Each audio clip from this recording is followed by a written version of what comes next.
اپنے آپ کو اللہ کے سامنے اس امتحان میں کھڑا ثابت کیا ہے، اور اللہ کے نام پر اور توحید کے پھیلانے کے نام پر جو ان کو اذیت پہنچائی جا رہی ہے اس پر لبیک کہا ہے اور نعرے نمرود میں کود پڑے ہیں۔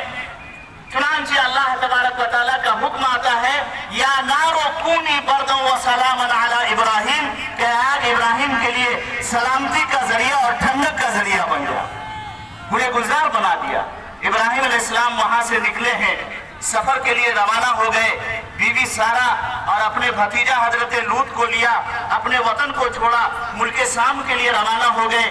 راستے میں ایک حادثہ پیش آیا، مورخین نے لکھا ہے، تاریخ میں تھوڑا الٹ پھیر ہے لیکن یہ واقعہ لکھا ہوا ہے کہ حضرت سارا کو جو مصر کے بادشاہ نے جبرن اپنے حرم میں شامل کرنا چاہا، میرے چینل پر لیکن حضرت سارا بہت ہی پاک دامن عورت تھی، نبی کی بیوی تھی۔ اللہ تبارک و تعالیٰ نے اس بادشاہ کے منہ کو کالا کر دیا، وہ بادشاہ لرز اٹھا اور توبہ کر گیا، اور اس نے اپنی بیٹی حضرت ہاجرہ بطور خدمت کرنے کے، تاکہ تمہاری خدمت میں رہ کر کے تمہاری جیسی صفات کا حامل میری بھی بیٹی بن جائے، حضرت ہاجرہ کو اس کے حوالے کر دیا۔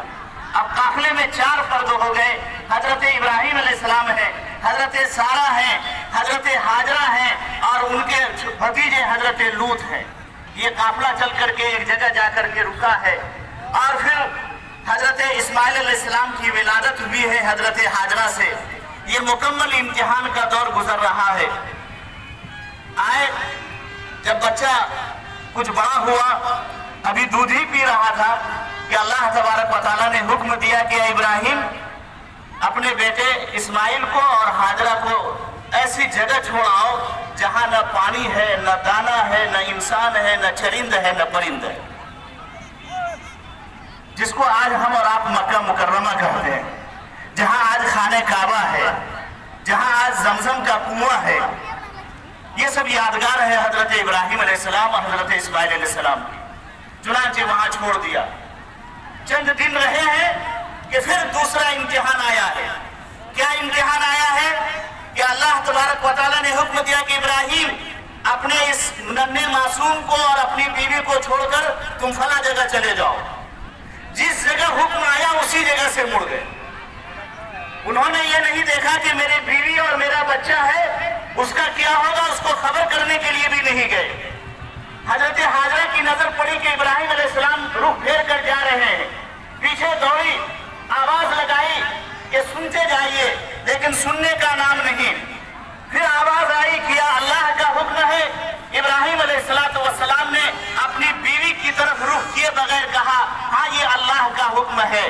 تو حضرت ہاجرہ علیہ السلام نے اس وقت کہا کہ اذن لا یوزیعنا، کہ تب تو ہمارا رب ہم کو ضائع اور برباد نہیں کرے گا۔ اگر اللہ کا حکم ہے تو اللہ ہم کو یہاں بھی روزی دے گا، یہاں بھی ہمیں زندہ رکھے گا۔ یہ یقین تھا ایک عورت کا بھی۔ چنانچہ حضرت ابراہیم علیہ السلام جب اوجھل ہو گئے بیٹے اور بیوی نگاہ سے، ایک پہاڑی کے دامن میں خانہ کعبہ جس جگہ ہے ادھر رخ کیا۔ رخ کرنے کے بعد کہا رب انی اسکنت من ذریتی بواد غیر ذی زرع عند بیتک المحرم لیقیموا الصلاۃ واجعل افئدۃ من الناس تهوی الیہم۔ یہ پوری ایک آیت ہے جس میں ابراہیم علیہ السلام نے دعا کی ہے کہ اے پاک پروردگار، آپ کا حکم آیا، میں نے اپنے بیوی اور بچے کو بیاب ہو گیا میدان میں لا کھڑا کیا، آپ کا حکم ہوا، میں نے اس کو چھوڑ کر آپ کے آواز پر لبیک کہا ہے، لیکن میں جا رہا ہوں، میں اس بال بچے کے لیے اور اس جگہ کے لیے میں دعا کر رہا ہوں، اور میں نے اپنے بچے اور بیوی کو یہاں اس لیے رکھا ہے تاکہ یہاں نماز قائم کی جائے، آپ کی عبادت کی جائے، اور دعا فرمایا ہے کہ اس کو بلد امین بنا دینا اور یہاں کے لوگوں کو پھلوں کی روزی عطا کرنا۔ میرے چینل یہ پوری آیت آئی ہے، قرآن میں اس کا تذکرہ ہے۔ اب بتائیے کتنی کٹھن گھڑی ہوگی۔ اور پھر اس کے بعد امتحان کی گھڑی آتی ہے، جس واقعے کو آج کے حالات میں اور آج کے دنوں میں ہم اور آپ دہراتے ہیں کہ جب 12-13 سال کی عمر کو پہنچ گئے، فلما بلغ معه السعي قال يا بني اني ارى في المنام اني اذبحك فانظر ماذا ترى۔ इम्तिहान आता है।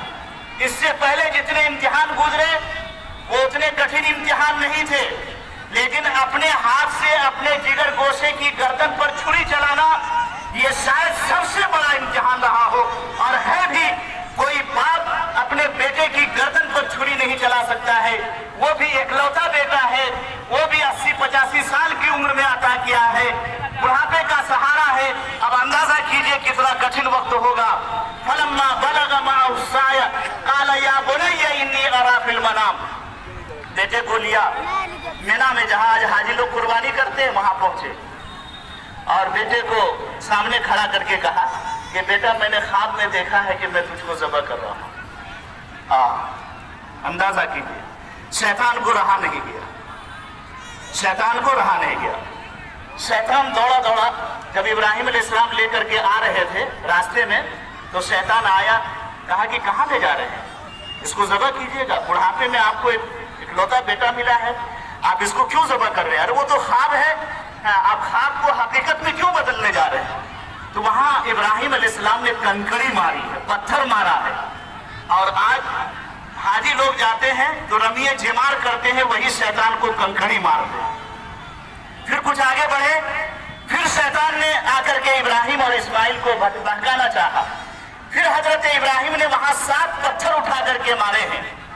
जब हाजी लोग जाते हैं तो एक बड़ा सा गोल सा बना हुआ होता है, जो लोग हज को गए हैं जान रहे हैं, पिलर नुमा बना हुआ है और उसके इर्द गिर्द कमर भर या इतना सीने के बल जो है बाउंड्री, जैसे कुएं के इर्द गिर्द बाउंड्री होती है, वो बाउंड्री दी हुई है। हाजी लोग पत्थर उठाते हैं और उसी में फेंकते हैं, उसी में मारते हैं और ये नियत करके मारते हैं कि हम इब्राहिम अलैहिस्सलाम की सुन्नत को जिंदा कर रहे हैं।